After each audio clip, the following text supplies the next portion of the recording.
Addictions and Propensities. The Path from Captivity to Freedom. Purpose. This book is a spiritual guide revealing the true nature of addictions and destructive propensities, illuminating why they arise, how they entrap the human spirit, and offering a pathway to liberation and spiritual mastery. It addresses those caught in these patterns, as well as humanity at large, as a call to awareness, transformation, and freedom. Preface. The light cast upon hidden chains. Addiction. How lightly the word is used, yet how deeply it wounds. Humanity, in its haste and material preoccupation, often treats it as a medical issue, a social defect, or a psychological imbalance. In so doing, man scratches only the surface of a reality far deeper and more ancient than the sciences of today can perceive. Addiction, like all forms of inner bondage, begins long before the hand reaches, the mouth consumes, or the body acts. It begins where human beings rarely dare to look, within the spirit. For it is there, in the invisible workshop of volition, desire, and inclination, that the earliest threads of compulsion are spun. And when these threads are not recognized or corrected, they thicken and tighten until they become chains. In the Grail Message, the paths of human conduct are illuminated by the immutable laws of creation, laws that reward clarity and punish negligence, that magnify purity and expose corruption. These laws reveal that nothing in human life is random. No addiction springs forth without a cause. No propensity deepens without nourishment. And no bondage remains without the silent cooperation of the human will. This book is written for three groups of people. Those who are already trapped, longing for understanding and a way out. Those who walk dangerously close to tendencies they neither recognize nor acknowledge. All of humanity, which stands today on the brink of great purification, where every hidden weakness will surface, every concealed desire will manifest, and every addiction will either be overcome or become the destroyer. In these pages, the subject of addiction and propensity is approached not with condemnation, but with the piercing clarity of truth. For only truth can free. Only truth can heal. Only truth can awaken a spirit that has slept under layers of habit, indulgence, and self-deceit. May the reader find in this work the courage to face what lives within him. May he learn to distinguish the voice of his spirit from the whisper of his weaknesses. May he rise. For freedom is not given, it is claimed. Introduction. Addiction and propensity misunderstood. The present age speaks much about addiction. Yet, despite countless books, therapies, and scientific explanations, humanity remains confused about what addiction truly is. The world treats addiction as if it were a disease of the nerves, a malfunction of the brain, an unfortunate habit, or the result of trauma alone. Though these contribute, they are not the root. They are expressions, branches, not the trunk. Addiction is first and foremost a distortion of the inner will, born from the misuse of spiritual power.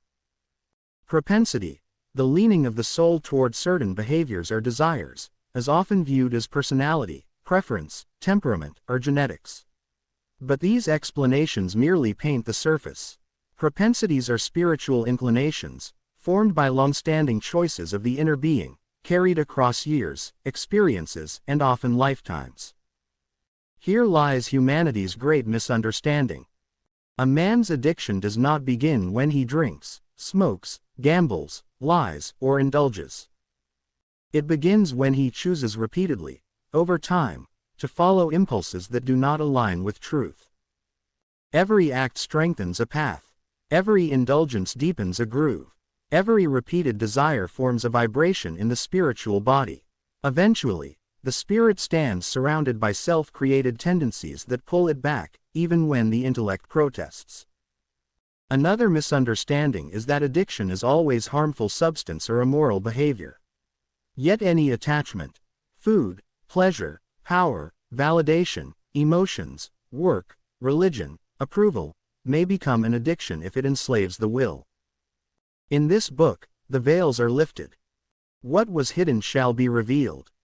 What appeared complicated shall become simple. What seemed hopeless shall be shown as conquerable. For addiction is not a monster outside of man.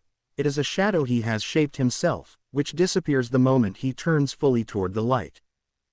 Part 1. The True Nature of Addictions and Propensities. Understanding the Spiritual Origin and Purpose of Tendencies. Chapter 1. Addiction begins in the spirit. Before the hand acts, the spirit has already chosen. Before the body succumbs, the will has already bent. Before the habit forms, the inner seed has already sprouted. This is the order of creation. This is the law.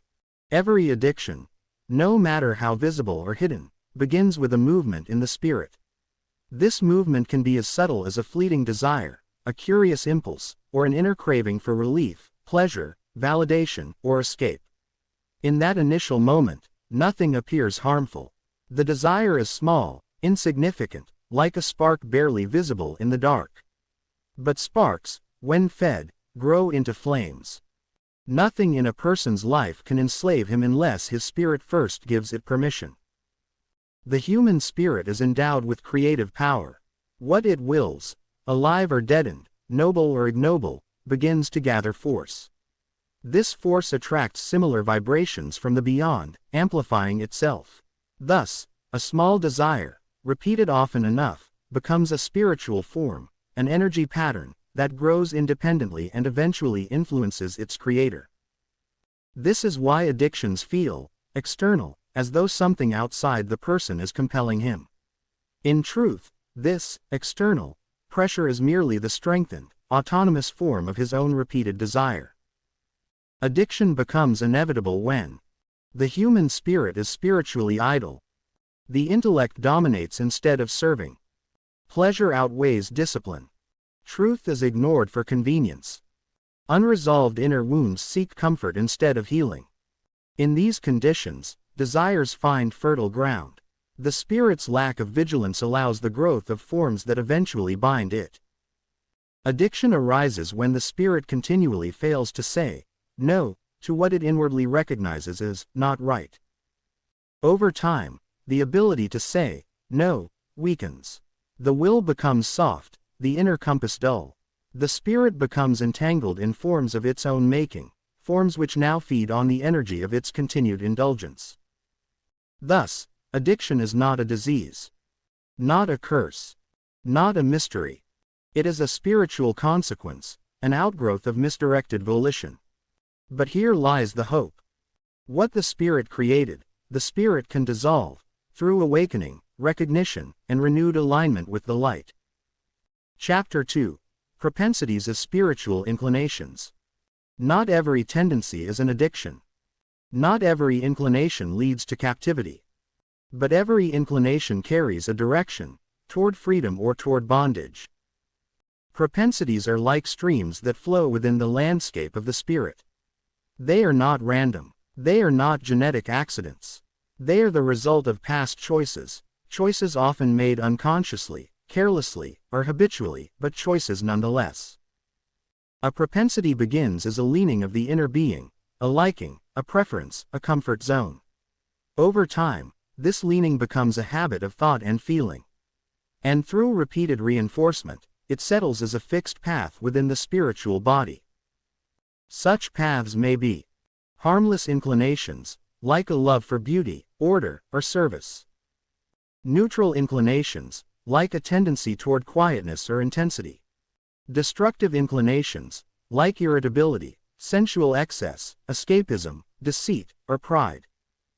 A destructive propensity is not yet an addiction, but it is a seed that can easily become one when the will is weak or the intellect encourages indulgence. Propensities become dangerous when the spirit does not examine them. The intellect justifies them. Emotions amplify them. The person identifies with them. This is just who I am. External influences praise or normalize them.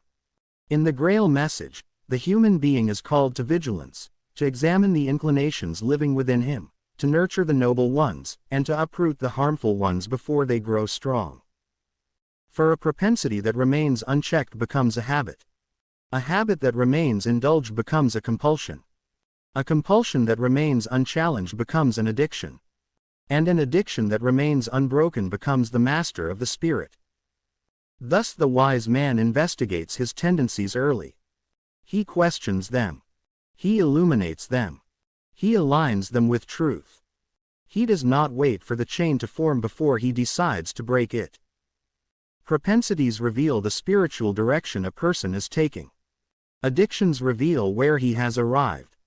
To know one's propensities is to know one's future, unless deliberate correction is applied. Through clarity and vigilance, the spirit can rise above every inclination that seeks to bind it.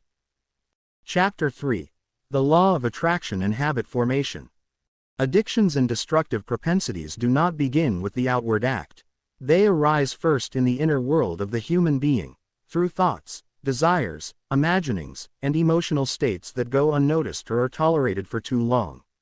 Every human thought and volition is a living seed thrown into the great field of creation. And through the inexorable law of attraction of homogeneous species, these seeds draw toward themselves similar forces, similar currents, and similar forms. Many imagine that habits form because of repeated actions alone. But repetition is merely the physical shadow of something that has already taken shape spiritually. A habit is the condensation of similar volitions, gathered, strengthened, intensified, until they form a pattern so dense that it feels like a second nature. The Grail Message makes clear that the human spirit shapes its destiny by the nature of its willing. Wherever the will repeatedly bends, the pathways of life bend likewise. A person who, even lightly, indulges in an unhealthy desire attracts to himself a corresponding stream of similar desires floating in the ether. He draws to himself spiritual forms that reinforce, multiply, and deepen the impulse. This is why an inner weakness does not remain solitary, it grows. It gathers companions. It strengthens itself through what it attracts. Thus, addiction is simply the harvest of many similar sowings. Nothing comes suddenly. Nothing arises by accident. Every compulsion is the matured fruit of countless inner choices, tiny, seemingly harmless choices, that unified themselves into a chain. But the same law that binds also frees. For the law of attraction responds equally to purity as it does to weakness. When a human being begins to turn his will toward the good, toward the noble, toward the luminous, he also attracts helpers, currents of strength, unseen supports, and uplifting forms. By changing the direction of his willing, he changes the forces that surround him. What one repeatedly chooses becomes what one repeatedly attracts, and what one attracts becomes the power that shapes one's life.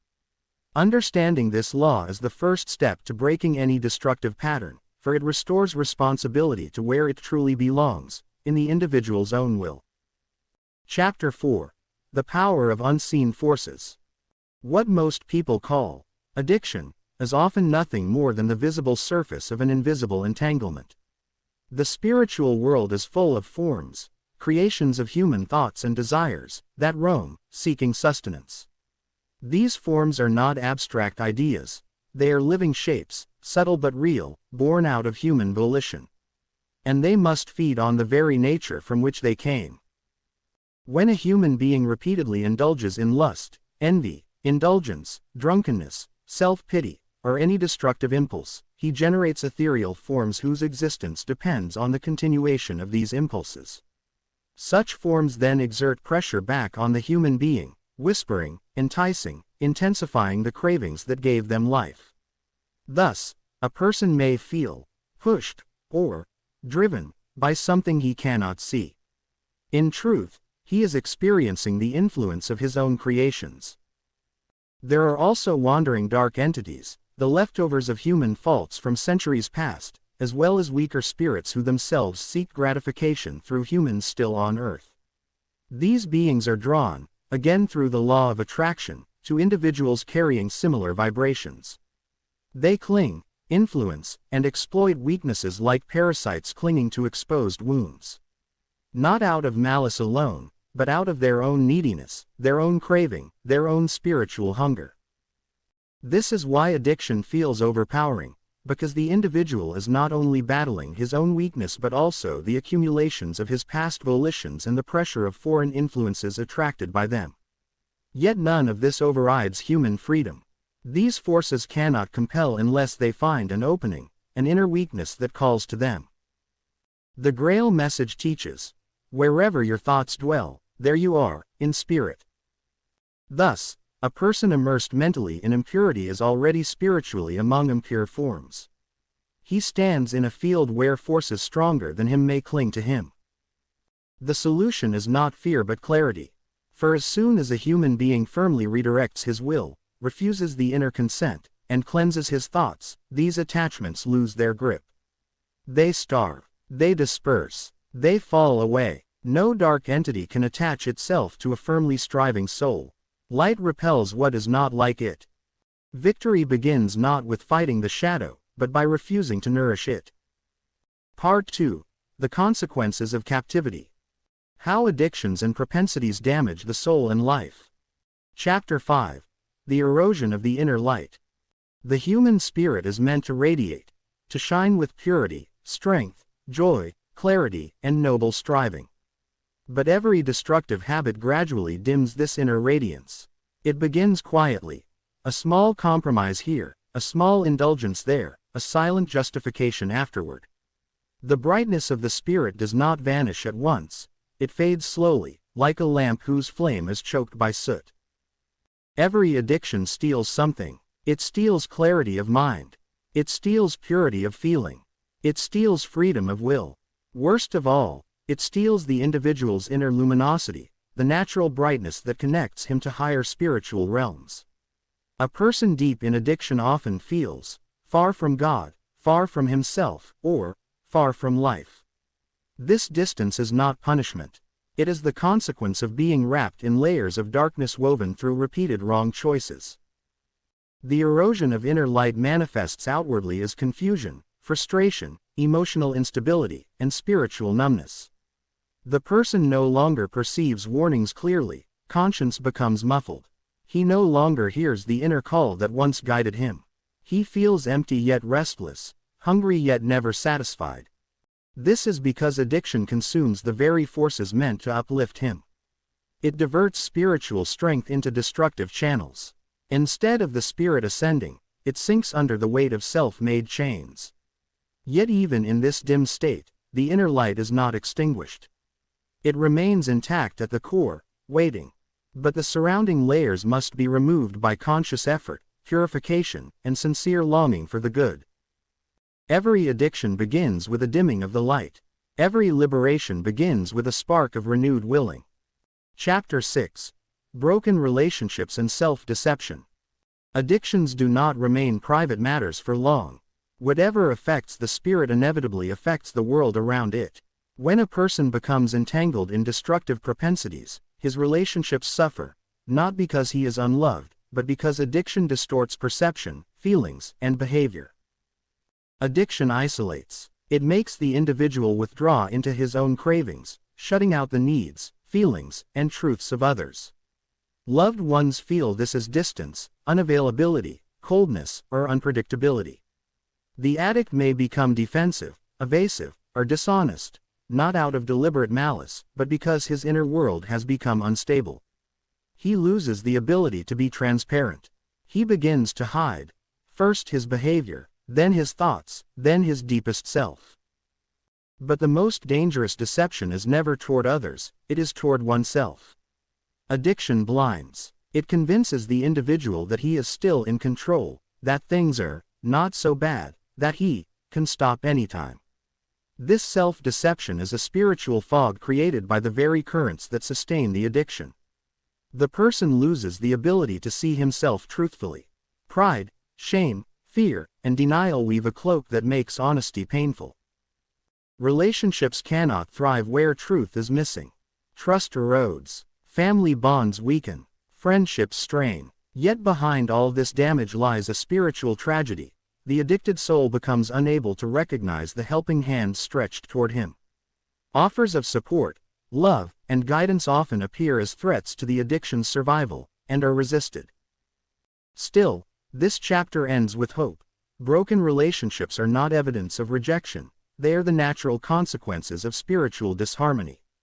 And harmony can be restored when the individual steps into truth again, truth about himself, truth about his tendencies, truth about the damage done. He begins to rebuild what was shattered.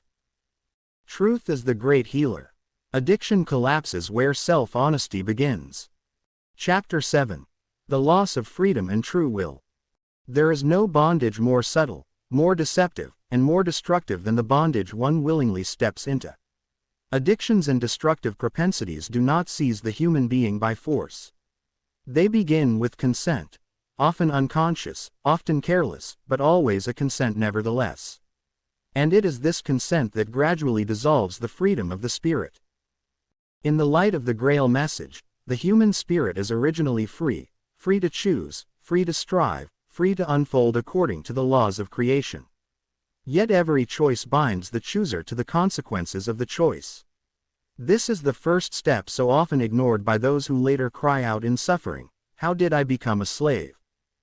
Addiction is the gradual atrophy of the true will. It weakens through repeated surrender to impulses rather than purposeful decision. Every time a person acts against better knowledge, every time the warning of the inner voice is ignored, the will grows weaker. The spirit ceases to govern, the habit begins to rule. When a person says, "I cannot stop," what they truly mean is, "My willing capacity has atrophied through misuse." Thus the slavery of addiction is not primarily physical, it is spiritual. And it is tragic because it could have been prevented if the individual had used their free will in the right direction at the beginning. The Grail Message teaches that misused freedom always leads to self-forged chains. The human being may appear outwardly strong, but inwardly he becomes a prisoner. The more he feeds the habit, the more alive it becomes, until eventually it stands over him like a master, compelling actions he no longer consciously approves of. This is the true captivity. The spirit's inability to rise above what it once willingly tolerated. Yet this condition is not hopeless. What was used wrongly can be used rightly again. The will that weakened can strengthen. The chains forged can be dissolved. But the first recognition must stand clearly before every seeker. You are not free as long as a habit dictates your actions. You are not free if you fear your own impulses. You are not free until your spirit regains the power to govern.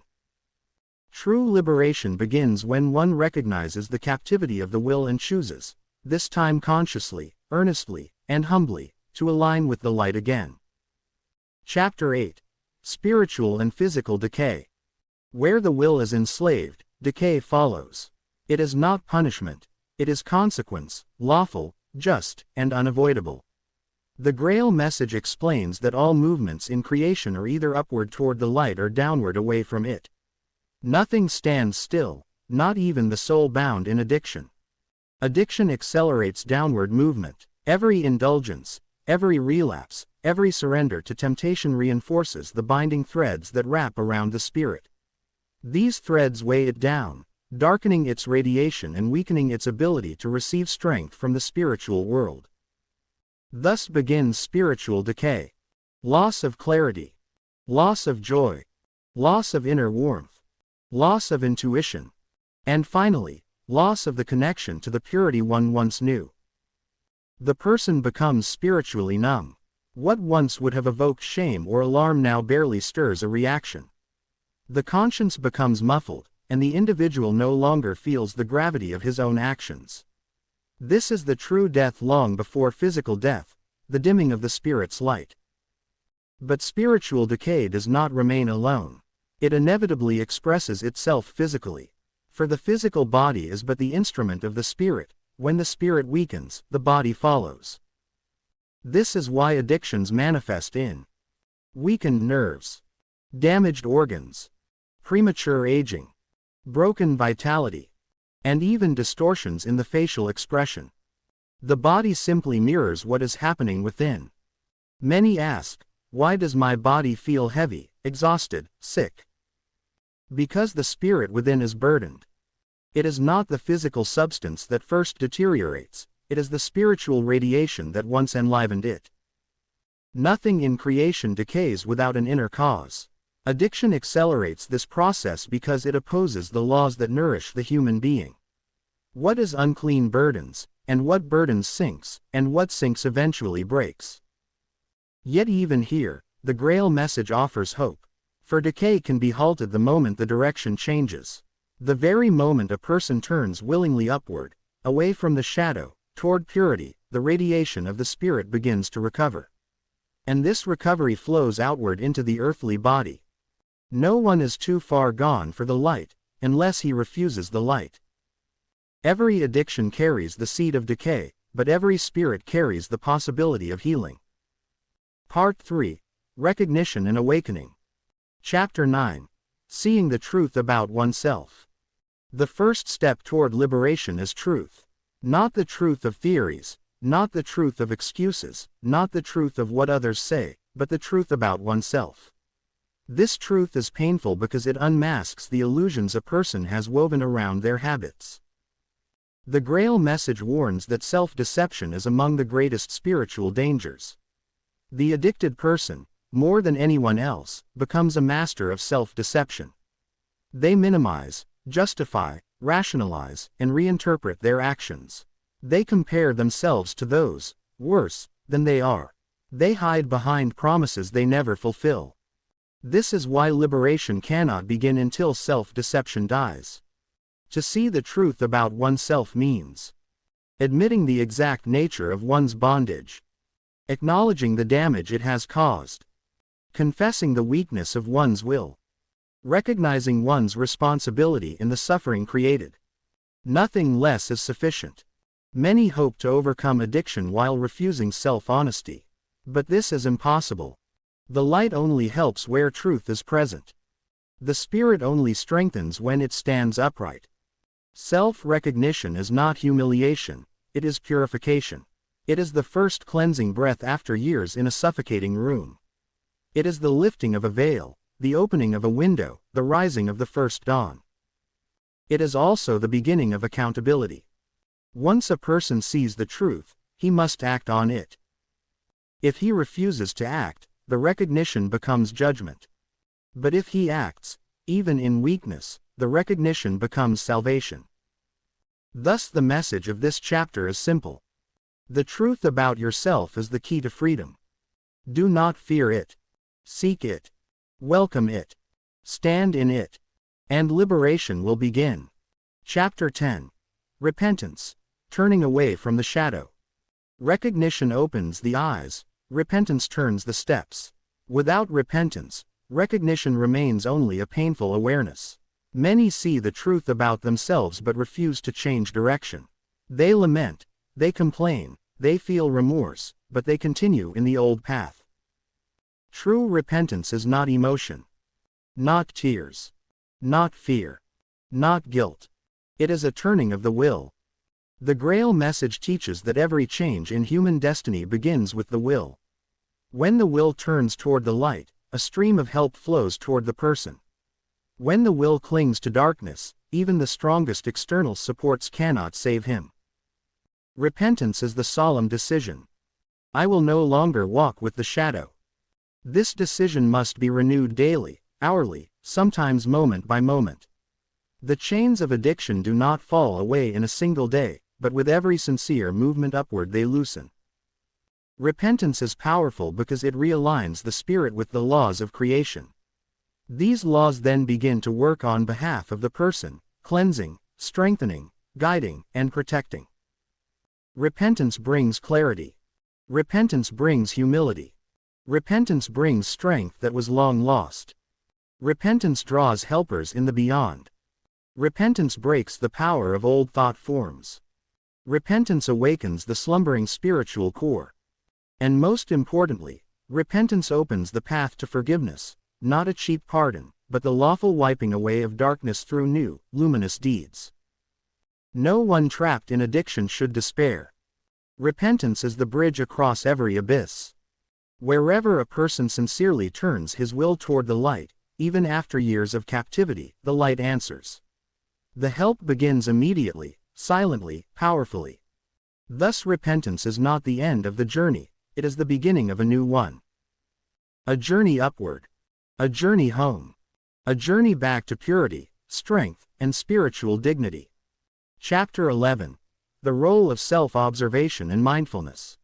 Every genuine liberation begins with seeing.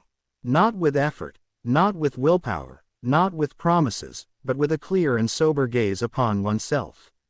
The Grail Message teaches that nothing can change outwardly unless the inner condition is first illuminated, for it is in the inner sphere that sowing and growing take place. Self-observation. The mirror of the spirit. Self-observation is the act of holding a mirror before the soul, allowing it to behold its own workings without excuses, illusions, or attempts at justification. Most people do not truly observe themselves. They merely react, drift, or follow impulses whose origins they neither question nor understand. Addiction thrives where unconsciousness rules.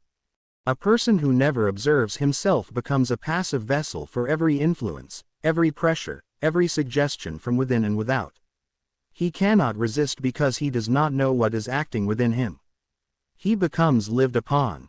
Self-observation, however, returns to him the beginnings of sovereignty. He begins to distinguish the true will from the distorted desire, the quiet intuitive guidance from clamoring impulses, the inner prompting of the spirit from the lower cravings of habit. This alone weakens the chains. Mindfulness. Remaining present in the moment. Mindfulness is not a technique, it is obedience to the spiritual law of wakefulness. It means living in the present moment instead of being ensnared by automatic reactions formed through years of indulgence. When a person is mindful, cravings do not ambush him. He meets them awake, and in awakening they lose much of their force. Mindfulness breaks the bridge through which dark urges enter unnoticed. It allows the individual to perceive the first spark of temptation, not when the fire of desire is already raging. Thus, mindfulness is prevention, not merely resistance. Seeing oneself without fear. Most people do not practice self-observation because they fear what they will find. But in the light of truth, fear dissolves. For what is revealed can then be changed. The danger lies not in recognizing one's weaknesses but in remaining blind to them. Self-observation is therefore the first mercy granted to the earnest seeker. It opens the door through which help from the light can enter. Chapter 12. Understanding the triggers. No addiction or destructive propensity acts randomly. Each has its triggers, doors through which the craving enters and gains power. These triggers are not mere external events. They are often tied to inner states, unresolved wounds, or habitual pathways of thought and emotion. The inner triggers. These are the most potent. Loneliness that seeks escape in stimulation. Fear that reaches for something to numb it. Anger or resentment that seeks expression through destructive indulgence. Emptiness that longs to be filled by anything. Self-pity that invites harmful comfort. These inner triggers are the fertile soil where addiction grows. Unless they are recognized and addressed, no external change will suffice. External triggers.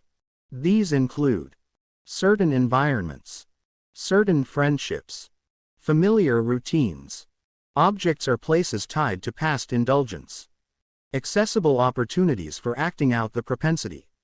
External triggers by themselves have limited power. They only awaken what is already in the individual.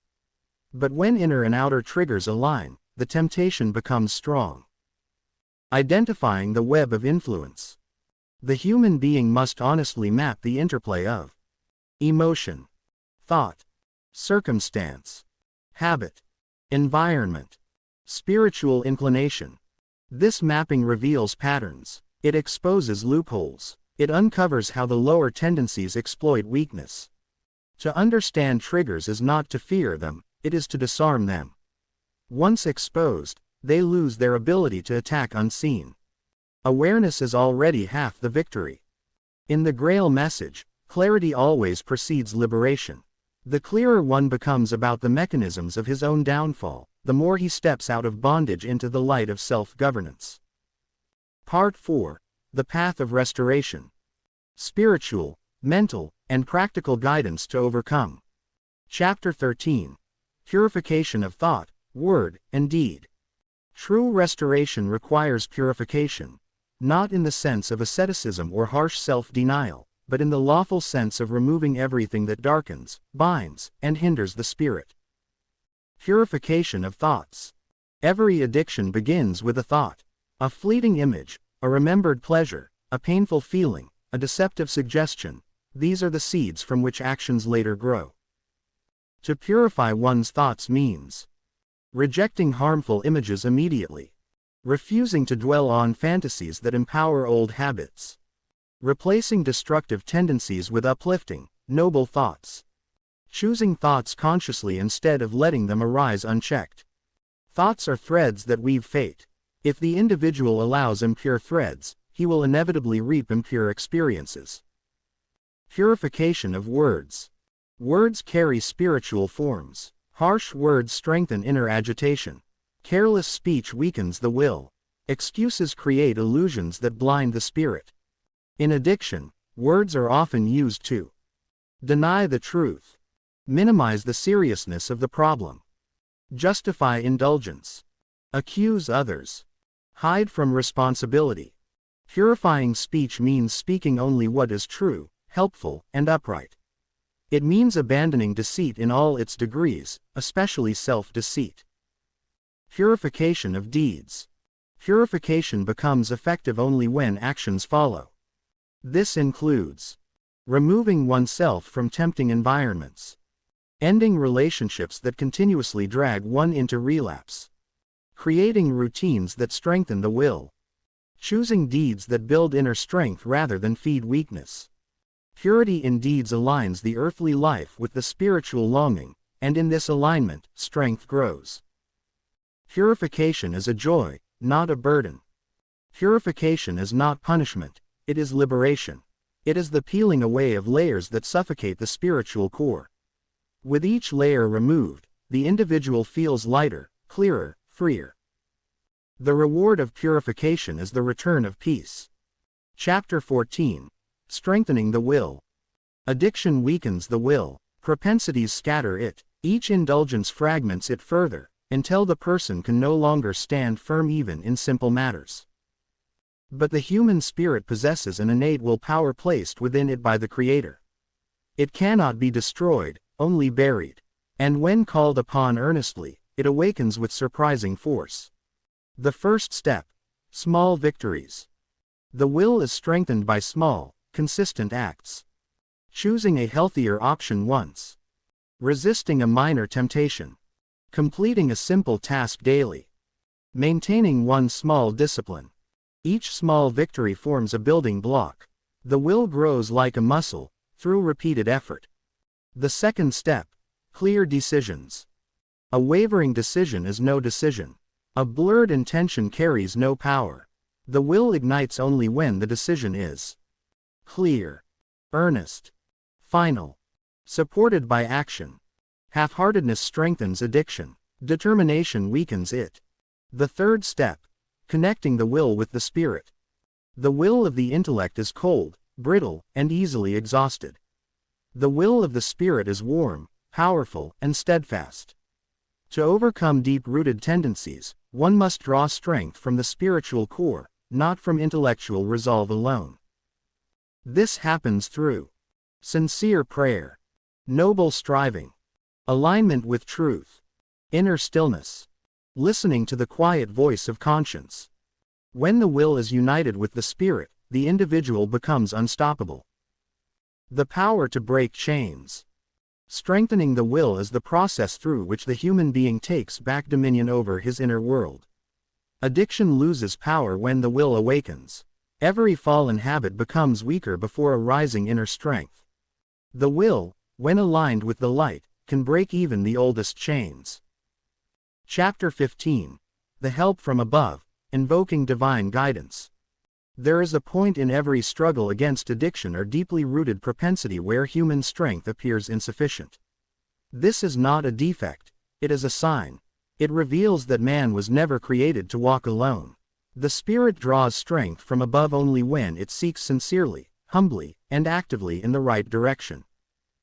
Addiction is not merely an earthly chain, it is a spiritual entanglement. And every entanglement in creation can only be loosened by the power that streams from the light, which alone is stronger than darkness.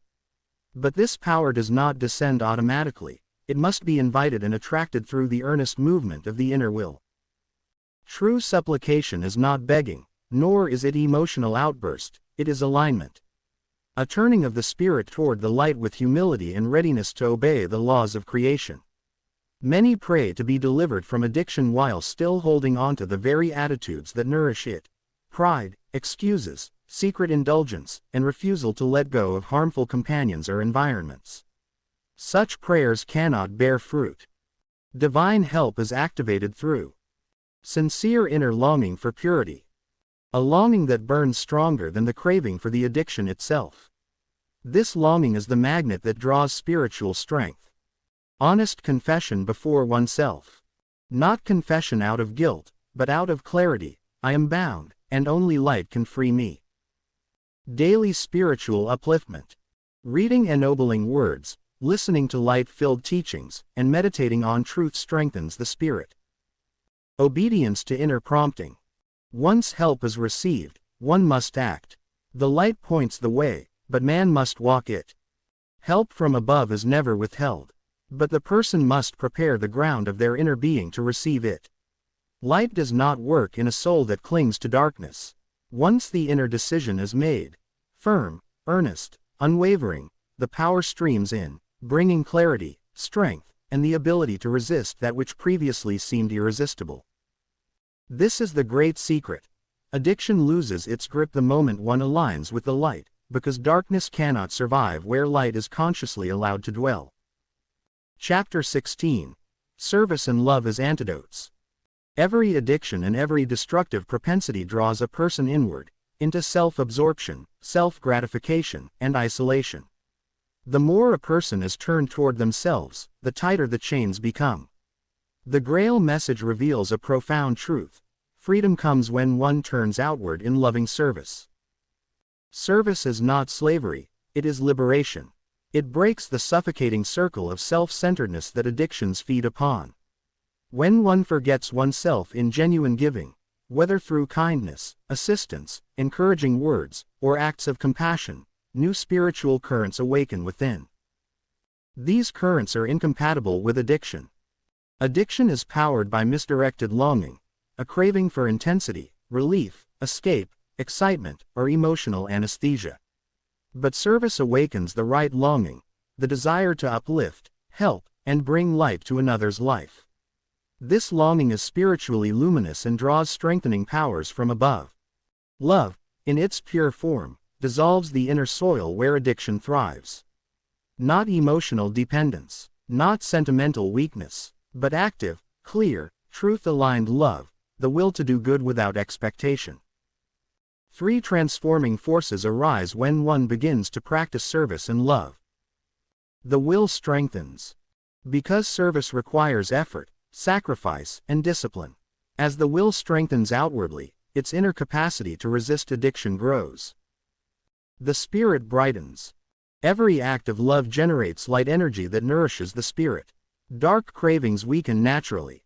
The soul reorganizes. When a person directs energy outward into helpfulness, destructive habits lose their nourishment. True service is spiritual medicine. It is the cleansing breath that rejuvenates the inner life. One who sincerely serves cannot remain enslaved for long. Light-filled activity purifies without struggle. Those who seek freedom from addiction must not isolate themselves. They must engage in meaningful, uplifting service. For in serving others, one finds oneself again. Part 5. Prevention and Youth Education. Building a life resistant to destructive propensities. Chapter 17. Awareness in Early Life. Most addictions and dangerous propensities do not begin in adulthood, they germinate in youth. They begin as small habits of thought, small indulgences, small rebellions, small false pleasures that slowly shape the character. The Grail Message teaches that the spirit expresses itself even in childhood. The way a child reacts to discipline, pleasure, responsibilities, and restrictions reveals the inclinations of the spirit it brings into earthly existence. The environment does not create the inner nature, it only awakens what is already present. Therefore, prevention must begin with helping young people observe their inner tendencies. Not with fear, but with clarity. A child should learn that certain desires are warnings, not invitations. Understand consequences. without shielding them from reality. Every choice has results. The more this law is made visible early, the stronger the child's inner compass becomes. Develop moderation. Excess in anything, food, entertainment, emotions, curiosity, creates weakness that becomes the seed of future addiction. Respect the laws of creation.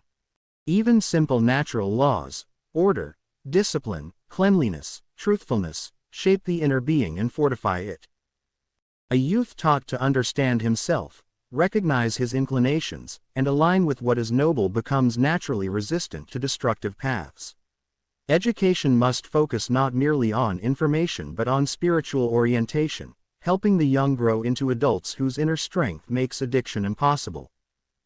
Chapter 18. Living according to the laws of creation. A life harmonized with the laws of creation is a life that cannot easily fall into addiction or destructive tendencies. These laws, reciprocity, attraction of homogeneous species, gravity, sowing and reaping, balance, govern everything. When a person lives in alignment with them, they remain firm, clear, and internally free. Addiction begins where man violates these laws. When he seeks pleasure without responsibility. When he consumes without giving.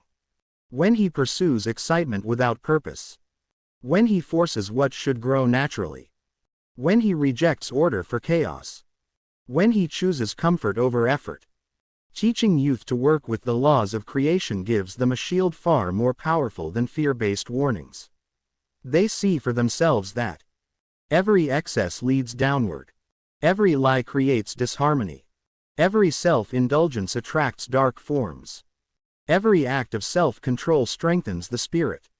Living according to the laws means clarity in thought, rejecting harmful imaginations before they take root. Purity in desire, longing only for what uplifts, serves, and enlivens. Nobility in action, doing what is right even when unseen.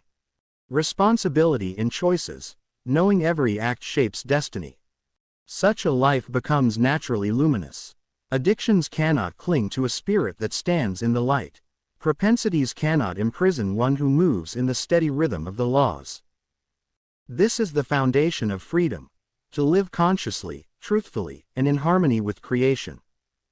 Chapter 19. Building Inner Strength and Discipline. Humanity often treats discipline as a burden, a harsh demand placed on the young. But in the light of truth, discipline is nothing other than right ordering, the harmonious alignment of one's inner movements with the laws of creation. It is strength in motion, not rigidity. It is the quiet power that shields the youth from the first whispers of destructive tendencies. The foundation of discipline, reverence. True discipline begins only where reverence is alive. A child who stands in wonder before the beauty, purity, and majesty of creation naturally inclines toward order. Such a child resists the chaotic impulses that feed addiction, restlessness, unclean curiosity, and the pursuit of stimulation. Where reverence fades, the soul becomes porous, open to influences that cling and bind. Strengthening the will through simple, lawful living. Inner strength is not built through harsh force, but through consistent, natural alignment.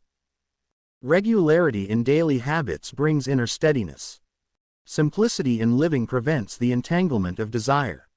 Meaningful work trains the will toward purpose. Joy in service opens the soul to the light currents that fortify. A youth who learns to finish what he begins, to respect time, to speak truthfully, and to listen inwardly already forms a powerful armor against harmful propensities. Guarding the gateways of the soul. Every addiction begins through the misuse of a gateway, the eyes, ears, thoughts, or imagination. Teaching the young to protect these gateways, not by fear but by understanding, ensures that they do not form early links with destructive influences. When a youth learns to choose his companions, his thoughts, and his activities with care, he unknowingly aligns himself with the laws that preserve freedom. Discipline is a path to joy. The young must be shown that discipline is not suppression but liberation. It frees the spirit to rise unhindered. It clears the inner field so the seed of purpose can grow. It prevents the chains of addiction from ever forming. When discipline is built early, propensities remain harmless tendencies, and tendencies never become captivity. Part 6. The Ultimate Freedom. Chapter 20. Freedom is the natural state of the awakened spirit. Addictions deceive the human being into thinking freedom is lost and must be fought for. But freedom is not something gained, it is something revealed once the coverings of darkness are removed. The spirit was born free. The human spirit was created to move lightly through creation, unbound by compulsion. Its nature is clarity, volition, and joyful activity. Whenever addiction takes hold, it is not the spirit that is bound, it is the soul garments that have become entangled. Like a bird caught in a net, the spirit still has the capacity to fly, it simply must be freed from what clings to it. Addiction is a sign of misalignment. Compulsion is always a symptom of distortion. Wherever the will is not directed upward, it sinks. Wherever thoughts are not pure, they attract impurities. Wherever desires are undisciplined, they form chains. Thus, freedom returns not through struggle alone but through alignment. With truth. With purity. With noble striving. With the will of the Creator. The awakened spirit feels freedom not because it has resisted addiction, but because it has outgrown the vibration where addiction exists. Freedom is a movement toward light. True freedom is movement, light, unburdened, purposeful. The more one rises in spiritual clarity and purity, the more impossible addiction becomes. Freedom, therefore, is not the end of the path, it is the natural experience of one who finally walks the path as intended. Chapter 21. Radiating light instead of craving darkness. Wherever addiction exists, the soul is attempting to fill a void, a darkness created by disconnection from the light. But cravings are only distorted cries for nourishment. The soul hungers for light. Every addiction is an attempt to grasp in the earthly what can only come from spiritual nourishment. The addiction to substances often masks a thirst for peace. The addiction to pleasure hides a longing for warmth and love. The addiction to power masks the inner cry for significance and purpose. The addiction to distraction reveals a fear of facing one's own inward emptiness. When the soul receives light, through truthfulness, purity, noble striving, the cravings dissolve because their cause is dissolved. The radiant soul cannot be enslaved. A soul that radiates light cannot attract dark elements. It acts like a sun. Darkness simply cannot cling to it. This radiant state emerges naturally when one lives truthfully, thinks purely, serves lovingly, and keeps watch over the inner movements. Such a person does not fight addiction, addiction finds no foothold. Replacing craving with radiance. The Grail Message teaches, let the light work in you. The more the light works, the less craving remains, because craving is always the sign of spiritual starvation. When a person radiates light, he no longer consumes the world. He gives to it. He becomes a blessing instead of a burden. A fountain instead of a vacuum. A lamp instead of a shadow. Chapter 22. Addiction as a teacher. Though destructive, addiction carries within it a painful but important message. It teaches through consequences what the individual refused to learn through insight. Addiction reveals the weak points. Every addiction highlights the areas where the will is weak or misdirected. It shows where we gave room to darkness, where we ignored intuition, where we allowed indiscipline or self-deception. Thus, addiction exposes pride, irresponsibility, hidden fears, lack of spiritual striving. It acts as a mirror, merciless, but ultimately beneficial if the individual is willing to see. Addiction pushes toward decision. A person caught in addiction eventually reaches a point where neutrality is impossible. He must either sink deeper into darkness or turn decisively toward the light. This decisive moment is of immense spiritual value. It forces the human being to finally activate the will, something he may have neglected for decades. Addiction forces humility. Many propensities grow in the soil of pride. Addiction strips the individual of illusions about himself. It forces him to acknowledge, I have gone astray. I need help. Such humility opens the door to grace, purity, and new strength. Pain becomes a guide. When seen rightly, addiction becomes a strict but effective teacher of the laws. It reveals what one must change. It clarifies the consequences of misalignment. It forces sincerity. It compels transformation. In this way, addiction, once a chain, becomes a stepping stone toward liberation. When the lesson is learned, the chain falls away, and the individual steps into the light with renewed clarity, humility, and strength. Conclusion. Addiction is captivity, but freedom is always possible. Addiction has often been viewed narrowly as a physical, emotional, or psychological bondage, something caused merely by chemistry or environment. Yet the Grail light exposes it as something deeper, more profound, and more spiritually consequential. Addiction is captivity of the spirit, a binding of one's inner volition to influences that do not originate from the purity of one's core. Every addiction begins subtly, a repeated concession, a tolerated weakness, a small surrender of vigilance. A single thought of false desire sent out without examination attracts what corresponds to it. Over time, these corresponding forms return with greater weight, creating chains of habit. The human being then believes himself helpless, yet his helplessness is only the cumulative result of his earlier voluntary acts. Still, the light reveals one unshakable truth: captivity is never the final word. As long as there is a spark of honest longing for liberation, however faint, it is enough to initiate a process of renewal. Freedom does not arrive by force, nor by self-hatred, nor by despair. It comes through clarity. A person becomes free when he understands the laws that govern his inner life and acts accordingly. When he recognizes how every thought, feeling, word, and action shapes his spiritual environment, he suddenly sees that he is neither victim nor object of blind fate, but an initiator, whether toward light or toward darkness. Addictions crumble when the individual lifts his gaze toward the light and sincerely desires purification, takes responsibility for the threads he has woven, works persistently to align himself with truth, ceases excuses, for every excuse feeds the chain, begins new volitional habits, which in time become sources of strength. Thus, freedom is not an illusion nor a utopian hope. It is a lawful certainty for anyone who earnestly seeks it. The human spirit is created for freedom. Compulsion, dependency, and obsessive craving are foreign to its nature. They can cling to it, disturb it, even choke its radiation, but they can never become part of its essential core. Freedom awaits the one who wills to stand upright again. The light stands ready to assist the one who opens himself to it.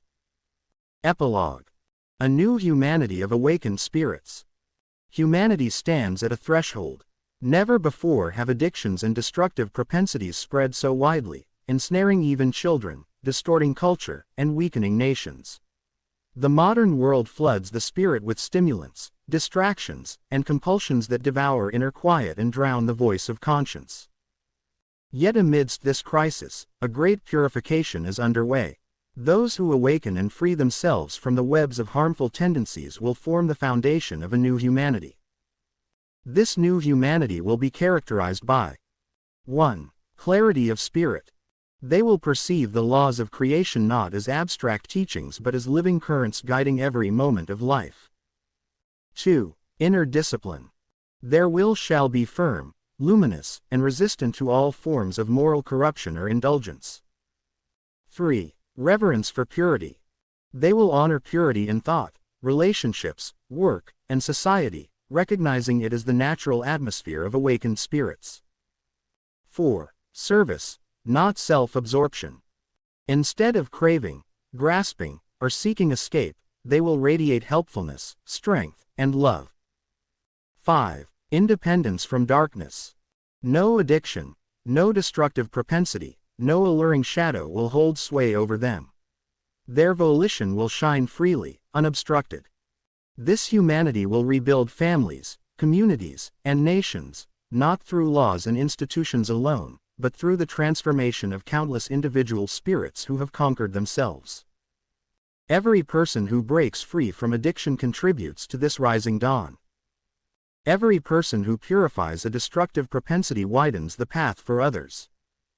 Every person who aligns with the light strengthens the future of all. The time of awakening is now. The call is for every human being who longs for freedom, dignity, and the radiant strength of a purified will.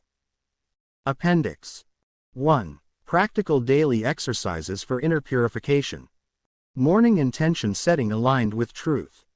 Evening self-examination without excuses. Short pauses during the day to return to inner clarity. Conscious withdrawal from triggers and environments that feed compulsions. Simple acts of service to redirect energy outward. 2. The law of reciprocal action and addictive tendencies. An explanation of how repeated thoughts and actions create returning consequences, and how new volitional threads gradually dissolve old ones. 3. Understanding the energetic effects of thoughts. Clarifying how every thought form attracts its kind, builds clusters, and forms inner pressure that manifests outward as habits. 4. Guidelines for youth. How children and young adults can avoid the seeds of future addictions through discipline, healthy creativity, and reverence for purity. 5. Support for those in deep captivity. Gentle steps for those who feel completely overwhelmed. Start with the smallest possible act of obedience to the light. Replace one harmful desire with one pure intention daily.